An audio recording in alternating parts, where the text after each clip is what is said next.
I never thought keeping a secret could feel this heavy, but here I am, 63 years old, watching my daughter Sarah try on wedding dresses with tears in my eyes, and she thinks they're tears of joy. If only she knew that the $2,000 dress she's falling in love with could be paid for 1,000 times over with the money her father left me. $7 million. 7 million reasons why I've been lying to her for the past 2 years. My name is Margaret Henderson, and I've been living a double life since the day that lawyer called me into his mahogany-paneled office in downtown Chicago. The autumn leaves were falling outside those tall windows when he told me about Robert's secret account, the investments he'd made without telling anyone, not even me. "Your late husband was quite the financial strategist, Mrs. Henderson," he said, sliding papers across his desk. I remember the smell of leather and old books in that office, the way the afternoon sun cast long shadows across the documents that would change everything. The office was on the 32nd floor of a glass tower that reflected Lake Michigan's gray waters. I'd taken the L train downtown that morning, counting the stops the way I always did to distract myself from anxiety. The lawyer, Mr. Pemberton, had kind eyes behind wire-rimmed glasses, but his words felt like they were coming from underwater. Stock portfolios, real estate investments, cryptocurrency. Your husband was building quite an empire, Mrs. Henderson. He showed me spreadsheets that might as well have been written in ancient Greek, numbers with so many zeros they looked like a phone number. But I didn't tell Sarah. I couldn't.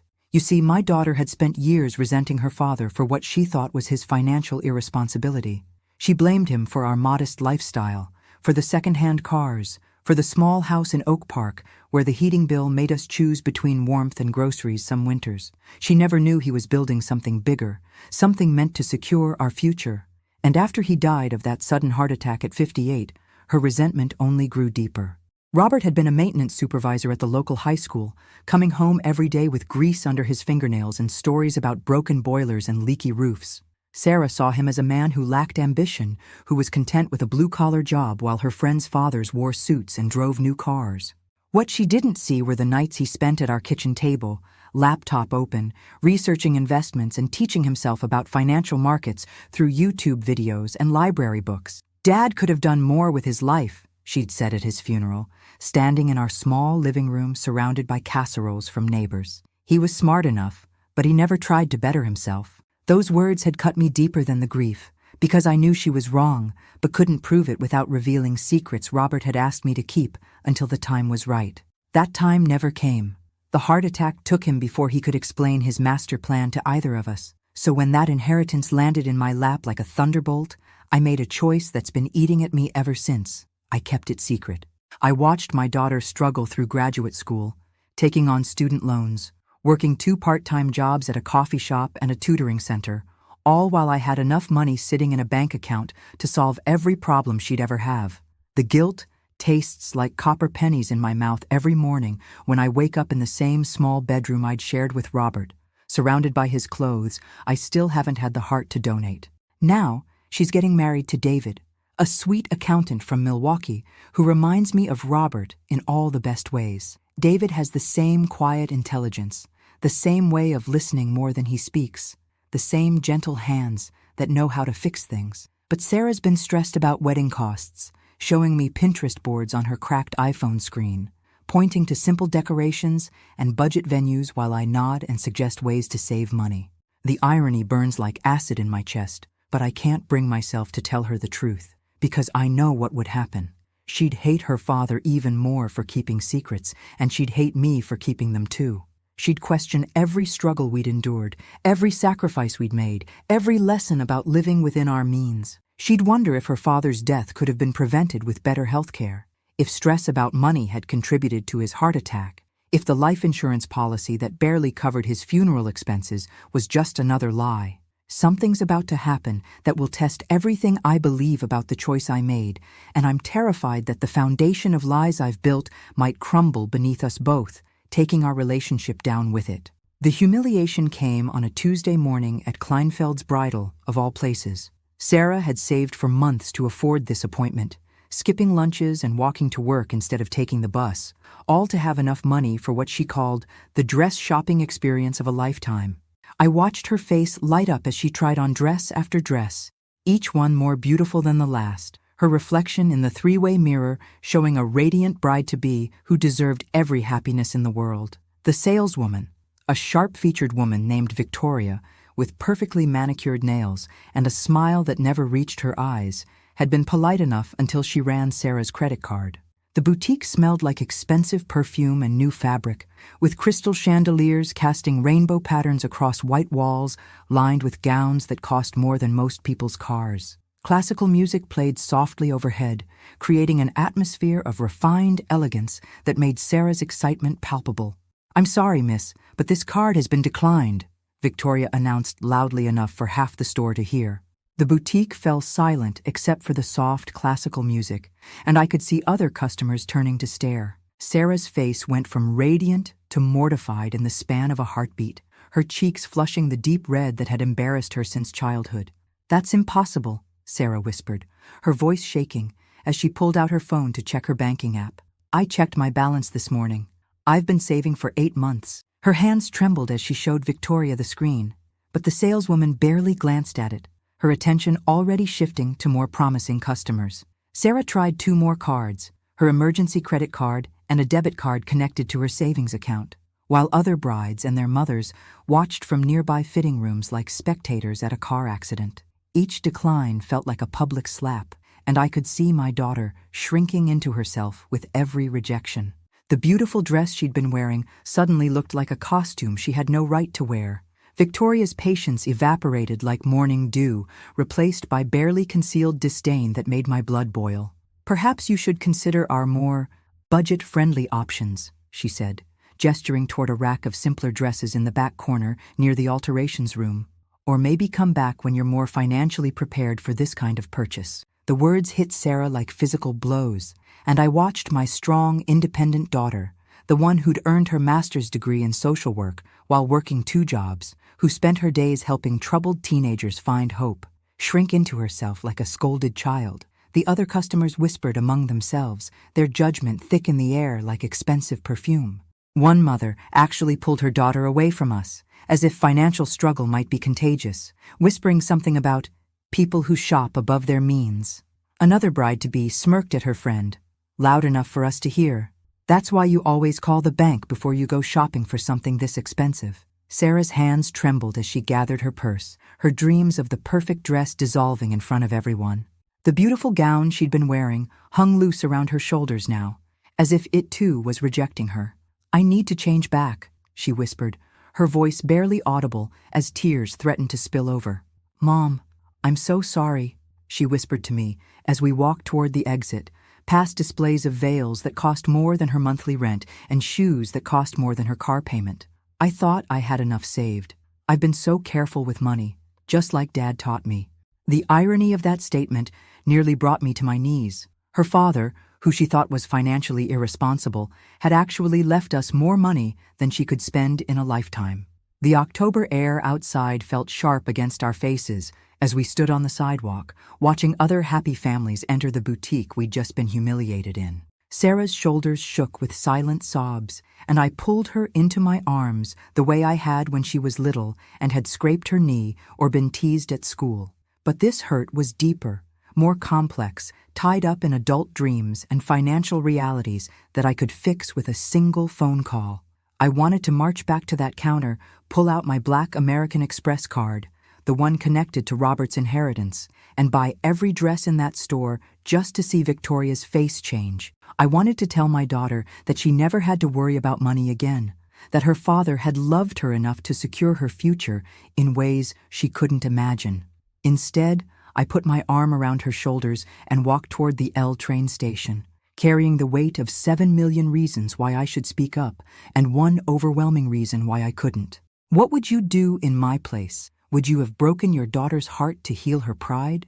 Or would you have kept the secret that was slowly destroying you both? The weeks following the dress shop incident were torture. Sarah threw herself into planning a budget wedding with the determination of someone trying to prove she could make magic happen with pocket change. She spent hours at our kitchen table, surrounded by wedding magazines from the library and printouts of DIY decorations, her laptop balanced precariously on stacks of bridal planning books she'd borrowed from friends.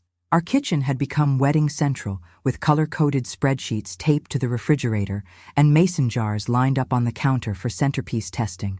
The small space felt even smaller with all her planning materials, but I didn't complain.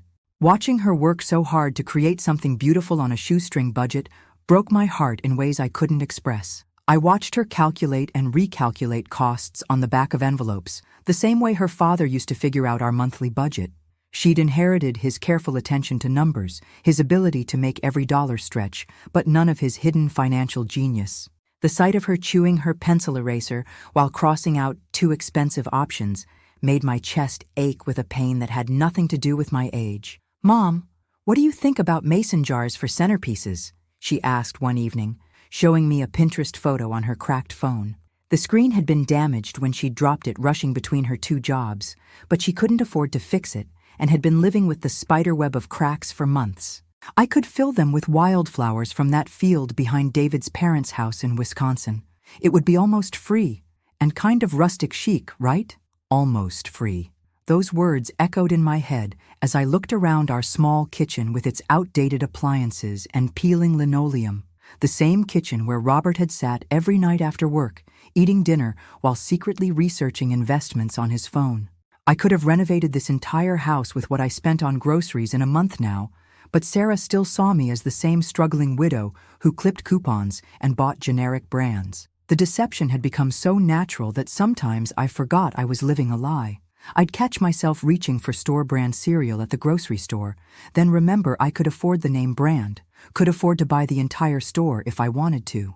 But maintaining the facade had become second nature, a performance I gave every day to protect a secret that was eating me alive. David tried to help with wedding costs, but his accounting salary barely covered his own student loans and the rent on his small apartment in Lincoln Park. I watched these two young people, so in love and so determined to start their life together, stress about every dollar while I had millions sitting in accounts they didn't know existed. They'd spend evenings together going through wedding vendor quotes, David's calculator app getting a workout as they tried to figure out what they could afford.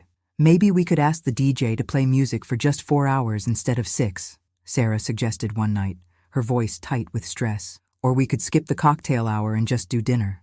"People don't really need drinks before dinner, right?" David would nod supportively, but I could see the disappointment in both their faces as they whittled away at their dream wedding, one compromise at a time.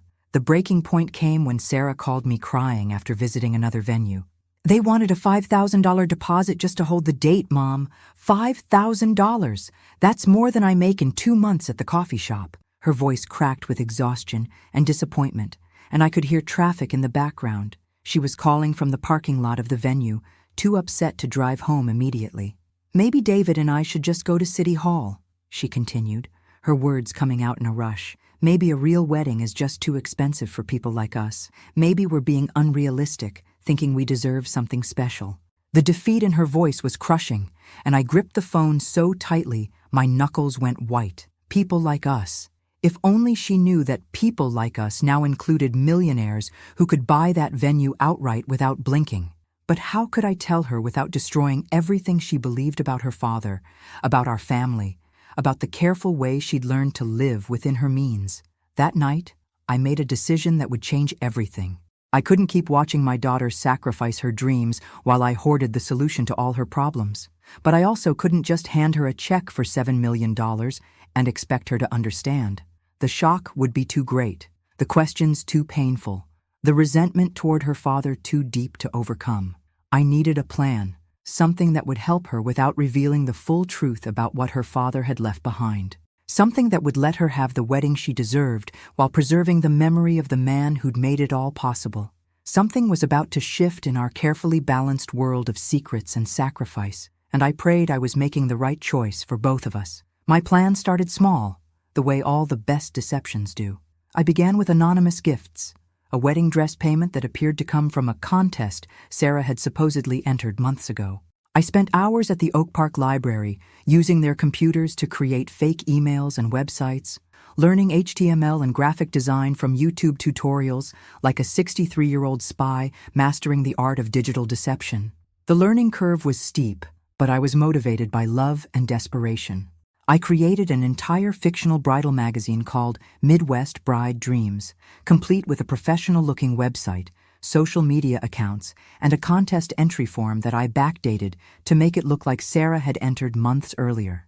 I even paid for Google Ads to make the site appear legitimate if anyone searched for it. "Mom, you're not going to believe this!" she screamed into the phone one Thursday afternoon, her voice echoing through my quiet house where I'd been sitting at Robert's old desk, surrounded by printouts of my fictional contest rules. "Remember that contest I entered at the Bridal Expo? The one for Midwest Bride Dreams magazine? I won. They're paying for my entire dress." I could hear David cheering in the background, and the sound of their happiness made my heart swell and break simultaneously. Through the phone, I could hear Sarah crying, happy tears this time, and the relief in her voice was worth every hour I'd spent crafting the elaborate lie. The venue came next, and this required even more creativity.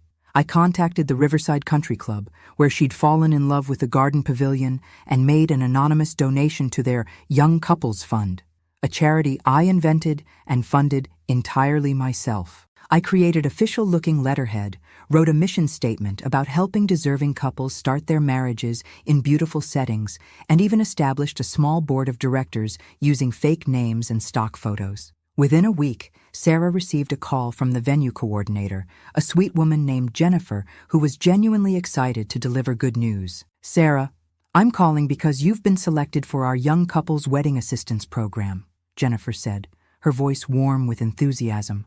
"An anonymous donor has established a fund to help couples like you and David have the wedding of your dreams. The entire $15,000 venue fee will be completely covered." I watched my daughter transform from stressed and defeated to radiant and hopeful. She started sleeping better, her appetite returned, and she began planning with the excitement that every bride deserves. The autumn air in Oak Park felt crisp and full of possibility as she and David walked through our neighborhood, talking about their future with voices full of dreams instead of worry. But the deception was becoming more complex with each passing day. I had to remember which lies I'd told, which contests she'd supposedly entered, which charities had supposedly chosen her. I kept detailed notes hidden in my bedroom, written in a code I'd developed, like a spy maintaining cover stories. The irony wasn't lost on me. I was using my late husband's money to create elaborate fictions about winning money. The photography came next, when Sarah mentioned worrying about capturing their special day. I contacted 3 different photographers, finally settling on Maria Santos, a talented young woman who specialized in romantic outdoor weddings. I told Maria I was a wealthy widow who wanted to anonymously sponsor a deserving couple's wedding photography, and her enthusiasm for the project was genuine and heartwarming.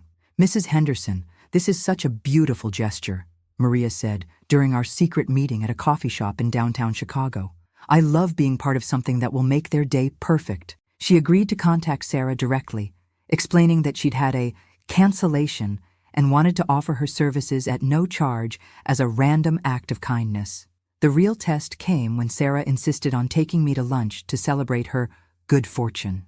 We sat in Giuseppe's, a small Italian cafe downtown where the coffee comes in mismatched mugs and the sandwiches are made with love instead of profit margins. The owner, an elderly man named Giuseppe, who'd known Robert from his high school maintenance days, always gave us extra bread and asked about Sarah's job helping troubled kids. She reached across the table and took my hands, her engagement ring, a modest solitaire that David had saved for months to buy, catching the afternoon sunlight streaming through the window.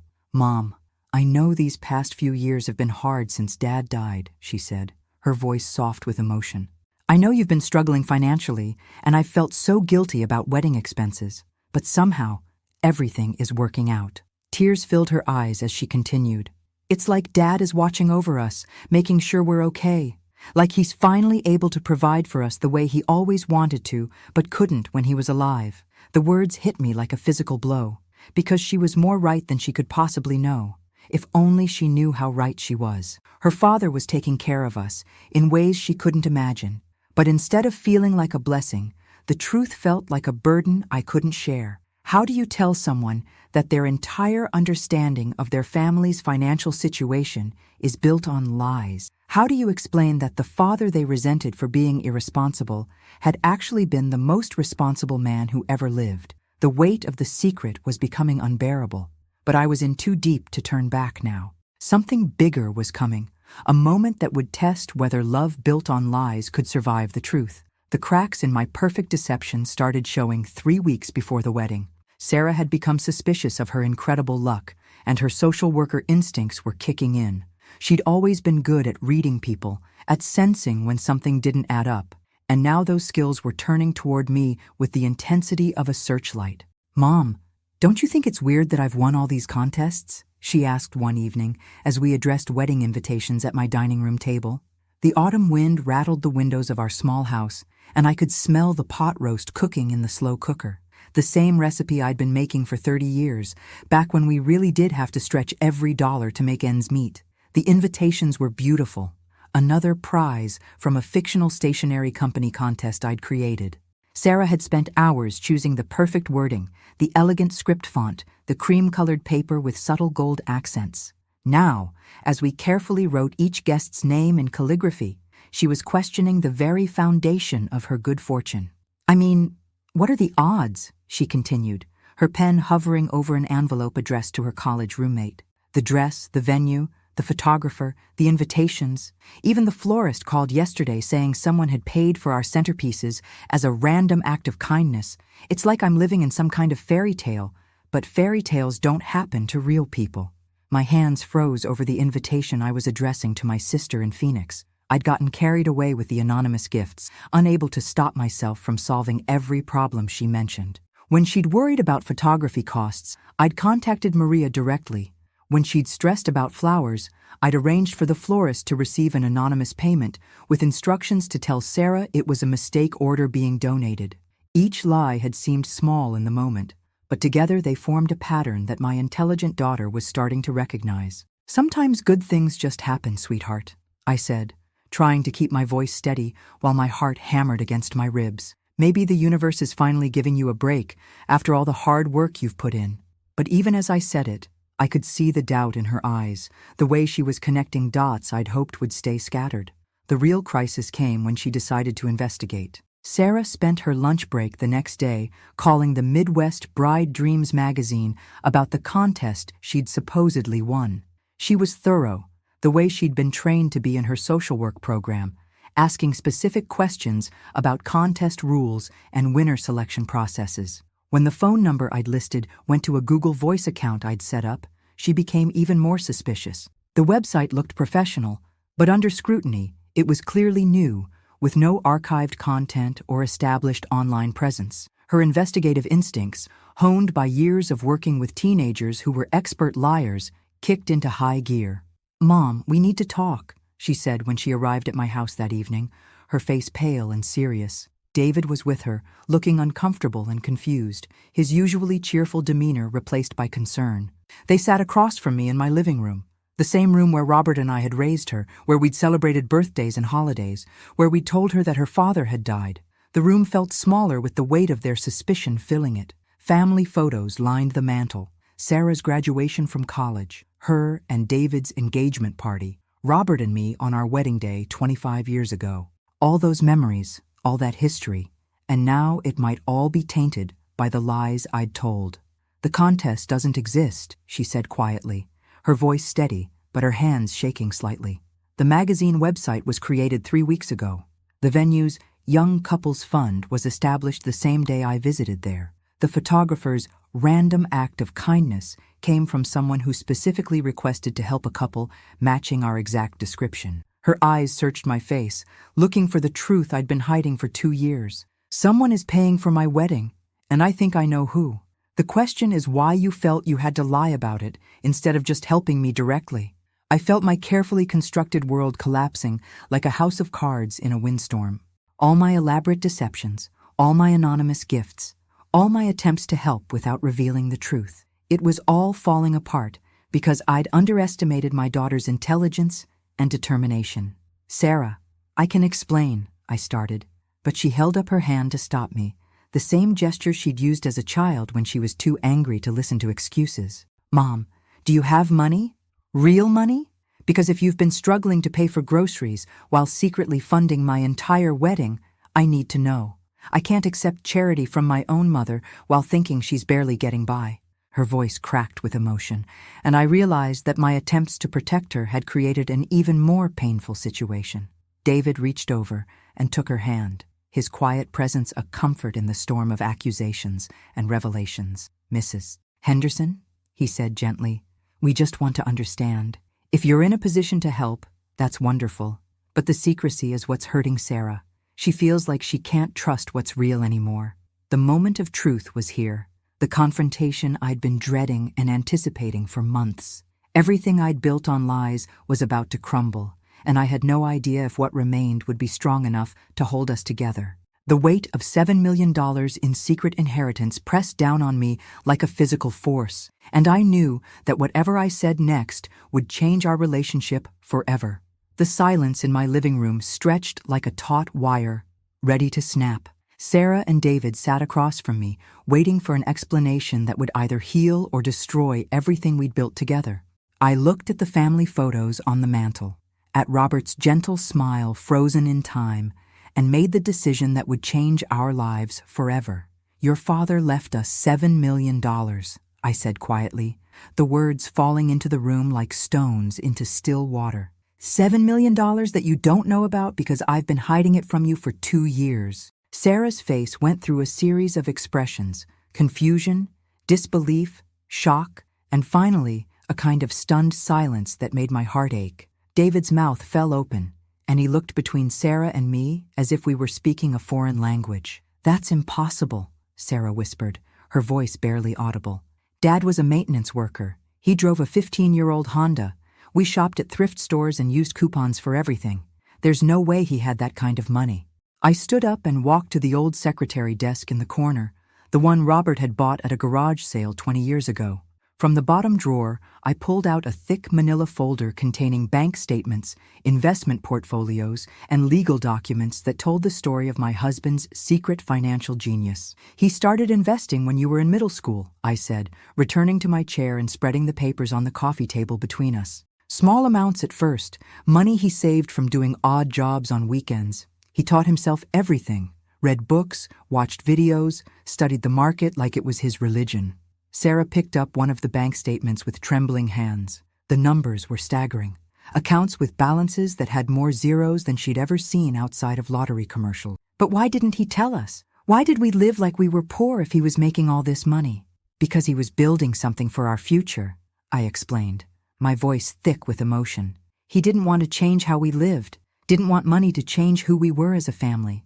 He was going to tell you everything when you graduated college, give you a nest egg to start your adult life. But then, the heart attack," David said softly, understanding dawning in his eyes. I nodded, tears streaming down my face now. "He died before he could explain any of it, and when the lawyer told me about the inheritance, I didn't know what to do. You were so angry at him, Sarah. You blamed him for not providing better for us, for not being ambitious enough. How could I tell you that he'd actually been the most ambitious man I'd ever known?" Sarah was crying now, too. The bank statements scattered across her lap like pieces of a puzzle she was finally able to put together. "So when I couldn't afford the wedding dress, when I was humiliated at that boutique, I could have walked in there and bought every dress in the store," I admitted. "I could have solved every problem you've ever had with a single phone call. But I was terrified that if you knew the truth, you'd hate him even more for keeping secrets. And you'd hate me for keeping them too." The room fell silent again, but this time it was different. The weight of secrets was finally lifted, replaced by the heavy reality of truth. Sarah wiped her eyes and looked at me with an expression I couldn't read. "So all those contests, all those anonymous donations, that was you," she said. It wasn't a question. "Every single one," I confessed. "I created fake websites, fictional charities, elaborate stories about random acts of kindness. I became a master of deception because I couldn't bear to watch you struggle when I had the power to help." David leaned forward, his accountant's mind processing the implications. "Mrs. Henderson, do you realize what this means? Sarah doesn't have to worry about student loans or saving for a house or any of the financial stress that keeps most young couples awake at night." But Sarah wasn't looking relieved. She was looking devastated. "Mom, how could you let me live like that? How could you watch me work 2 jobs, stress about every dollar, feel like a failure because I couldn't afford my own wedding? How could you let me think Dad was irresponsible when he was actually taking care of us in ways I never imagined? The pain in her voice cut through me like a knife. This was exactly what I'd been afraid of, that the truth would hurt more than the lies. But there was something else in her expression now, something that gave me hope. Because, I said, reaching across the coffee table to take her hands, your father didn't want money to define you. He wanted you to become the strong, independent, compassionate woman you are today. If you'd grown up knowing you were rich, would you have worked so hard in school? Would you have chosen social work, helping kids who have nothing? Would you have learned the value of every dollar the way he taught us? Sarah was quiet for a long moment, processing everything I'd said. When she finally spoke, her voice was different, older somehow, weighted with new understanding. He was protecting me, she said slowly. Even after he died, he was still protecting me from becoming someone I wouldn't respect. She looked up at me with tears in her eyes. And you were protecting his memory and his plan, even when it was killing you to keep the secret. The moment of truth had arrived, and somehow, miraculously, we were still together. But I knew the real test was yet to come. How do you rebuild a relationship after it's been built on lies, even lies told out of love? The days following my confession were unlike anything I'd ever experienced. Sarah canceled her appointments for 3 days, calling in sick to both her jobs while she processed the magnitude of what she'd learned. David, bless his heart, became the bridge between us, checking on both Sarah and me, making sure we were eating and sleeping while our world reorganized itself around this new reality. On the 4th day, Sarah showed up at my door at 7 in the morning, looking like she hadn't slept much, but with a determination in her eyes that reminded me of her father. "We need to talk about Dad," she said simply, and I knew this conversation would either heal us or break us completely. We sat in the kitchen where she'd done her homework as a child, where Robert had taught her to balance a checkbook and budget her allowance. The morning light streaming through the windows illuminated the wedding planning materials still scattered across the table, a reminder of how much had changed in just a few days. "I've been thinking about everything you told me," Sarah began, her hands wrapped around a mug of coffee that had gone cold while she gathered her thoughts. "About Dad's investments, about the money, about why you both kept it secret. And I think I understand now. But I need to hear more about him, about who he really was." So I told her. I told her about the nights Robert spent at this very table, laptop open, researching companies and market trends with the same intensity he brought to fixing broken boilers at the high school. I told her about the notebook he kept, filled with investment strategies and financial goals, all centered around giving his family security without spoiling his daughter. He had a plan for everything, I explained, pulling out Robert's notebook from the folder of documents. "Look at this. He wrote down exactly when he wanted to tell you about the money, how he wanted to use it to help you start your career without making you dependent on it. He even had ideas about setting up a foundation for underprivileged kids, something you could run if you wanted to." Sarah read through her father's handwriting, tears streaming down her face as she discovered the depth of his love and planning. "He wanted to pay off my student loans as a graduation gift," she whispered, reading from one of his notes. "But he also wanted me to work for at least 2 years first, to understand the value of earning my own way. He was so proud of your choice to become a social worker," I continued. "He used to say that money couldn't buy the kind of character you had, the way you wanted to help people who had less than you did. He was afraid that if you knew about the inheritance too early, it might change your perspective on what was important." The revelation was transforming Sarah's understanding of her entire childhood. The second-hand clothes weren't because they couldn't afford new ones. They were because Robert wanted her to learn that a person's worth wasn't measured by their possessions. The modest vacations weren't due to lack of funds, but because he wanted her to appreciate simple pleasures and family time over expensive experiences. "But Mom," Sarah said, looking up from the notebook, "why didn't you tell me after he died? Why did you let me spend 2 years resenting him?" This was the hardest part to explain. "Because you were grieving and angry and looking for someone to blame for losing him so young. If I'd told you then that he'd been keeping this enormous secret, it would have felt like another betrayal. I hoped that eventually I'd find the right time, the right way to help you understand. And then I got engaged, and you saw how stressed I was about money," Sarah said, the pieces finally clicking into place. "I couldn't stand watching you sacrifice your dreams when I had the power to make them come true. But I also couldn't just hand you millions of dollars and expect you to process that along with everything else. So I tried to help secretly, to give you the wedding you deserved while protecting you from the shock of the truth. David, who had been quietly listening from the doorway, finally spoke up. Sarah, I think your parents were trying to give you something more valuable than money. They were trying to give you character, independence, and the knowledge that you could make it on your own. Sarah was quiet for a long time, processing everything she'd learned about her father, about me, about the family she thought she knew. When she finally spoke, her voice was steady but emotional. I need to see where he worked, she said suddenly. I need to go to the high school and understand what his days were like while he was building this secret empire for us. So we drove to Lincoln High School, where Robert had worked for 15 years. The principal, Mrs. Rodriguez, remembered him fondly and gave us a tour of the maintenance areas where he'd spent his days. We saw the boiler room where he'd worked alone, the small office where he'd eaten lunch while reading financial news on his phone, the supply closets he'd organized with the same attention to detail he brought to his investments. Your father was special, Mrs. Rodriguez told Sarah as we stood in the hallway where Robert had walked every day. He never complained, never asked for recognition, but he kept this whole building running smoothly.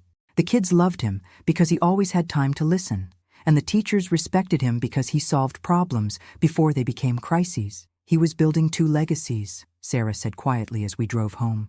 One here, where he touched lives every day, and one at home, where he was securing our future.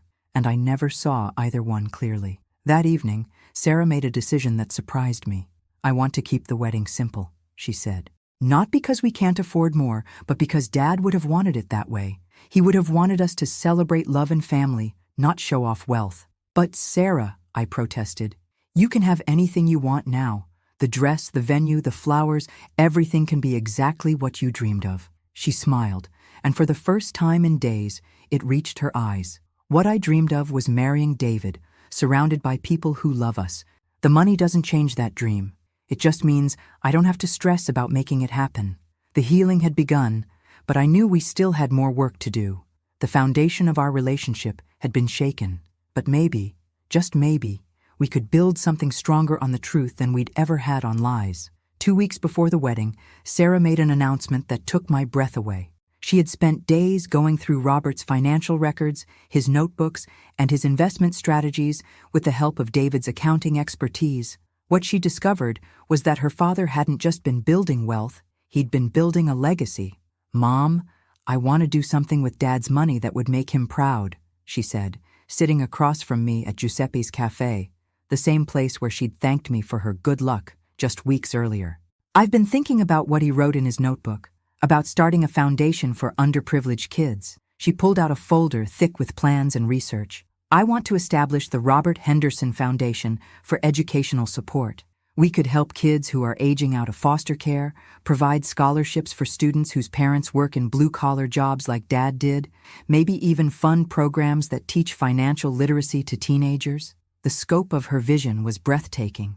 She had calculated that they could live comfortably on a portion of the inheritance while using the majority to create something that would help thousands of young people over the years. David and I don't need $7 million to be happy, she continued, but we could use $7 million to change lives. Sarah, I said, my voice thick with emotion, your father would be so proud of you right now.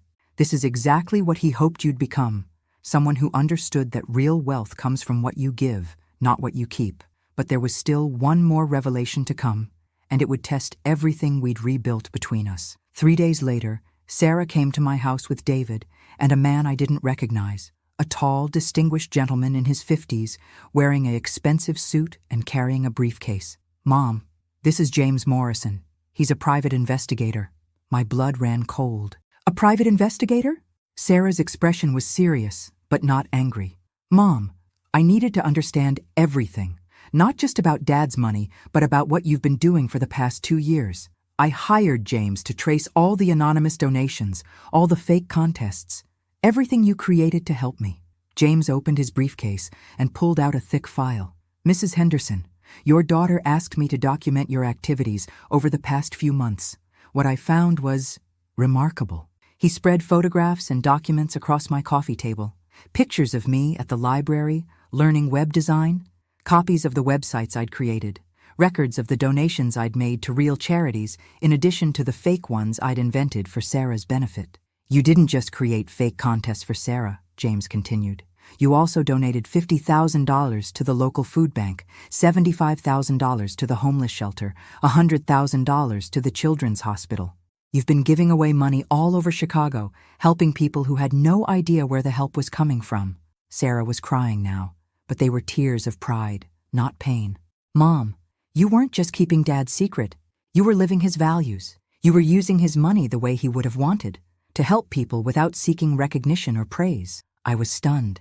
I hadn't even realized how much I'd been giving away, how naturally I'd fallen into the pattern of anonymous generosity that Robert would have admired.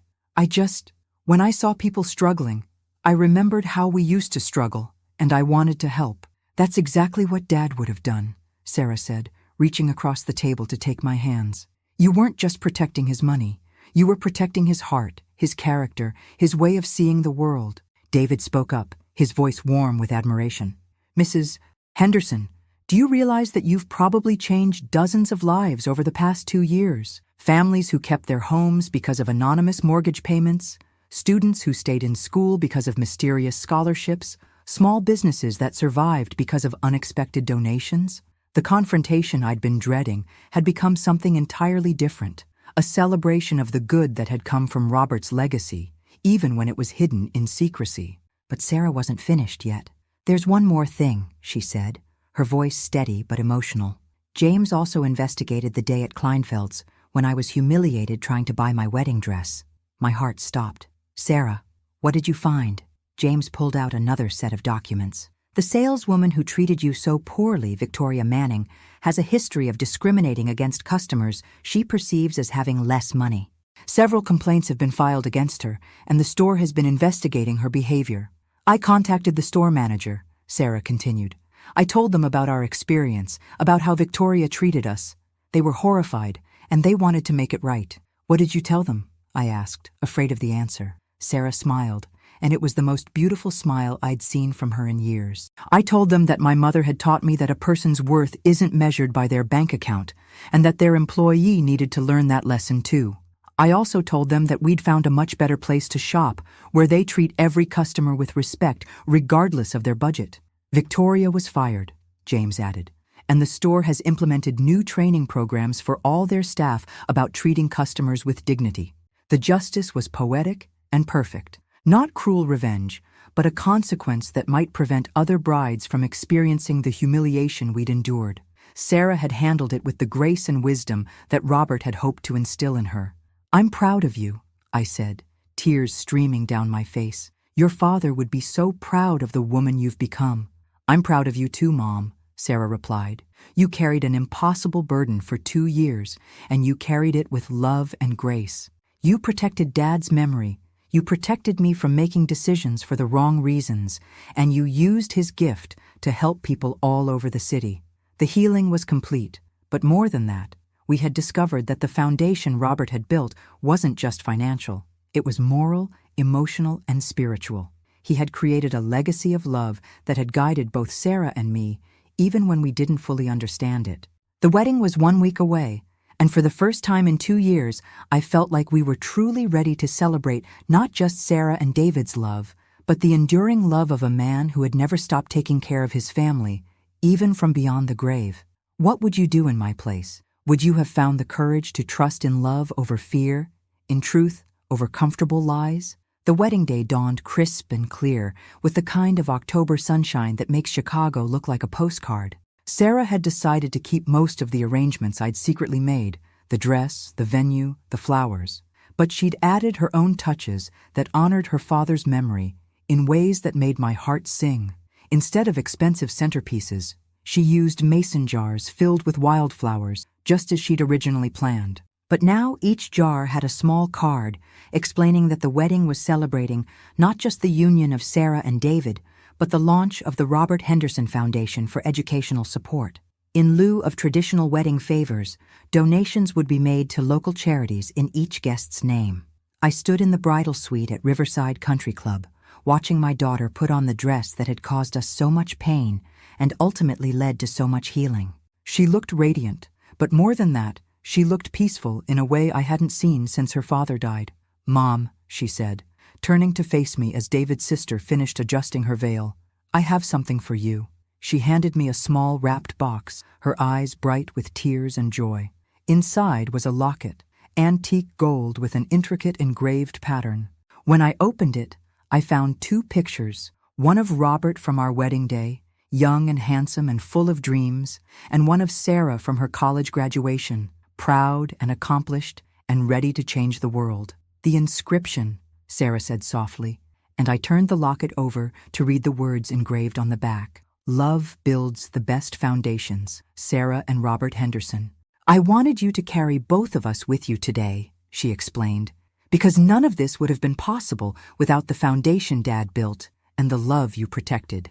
The ceremony was perfect in ways that had nothing to do with money and everything to do with love. Sarah walked down the aisle to David, who waited for her with tears in his eyes and a smile that could have powered the entire city. But the moment that took my breath away came during the vows.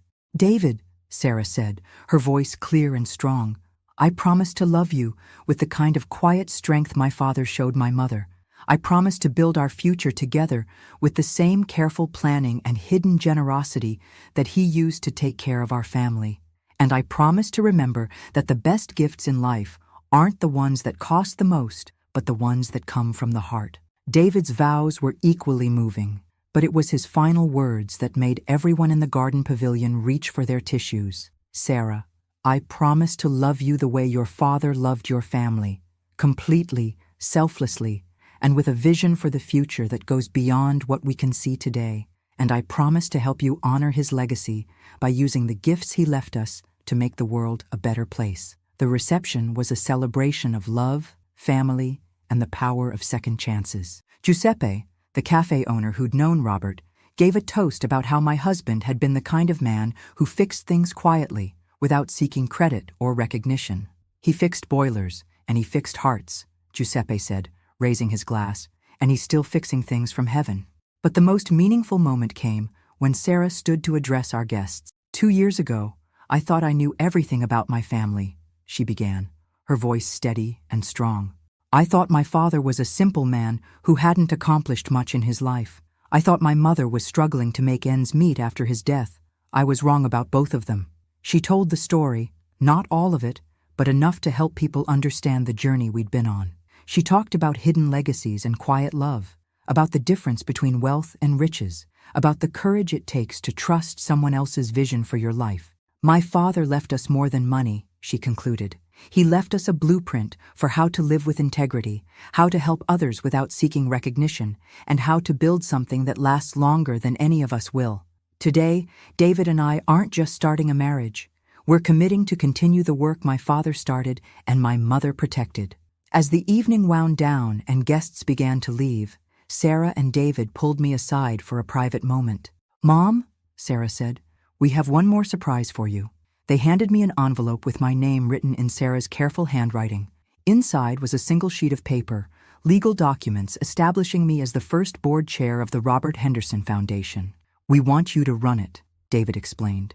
"You understand Dad's vision better than anyone, and you've already proven that you know how to help people in ways that preserve their dignity and independence." "But I don't know anything about running a foundation," I protested. Sarah laughed, the sound bright and joyful in the evening air. "Mom, you spent 2 years creating fake charities that were so convincing they fooled everyone, including me. I think you can handle running a real one." As I watched Sarah and David drive away for their honeymoon, a trip to Ireland that they were paying for themselves, despite having millions in the bank, I felt a peace I hadn't experienced since Robert died.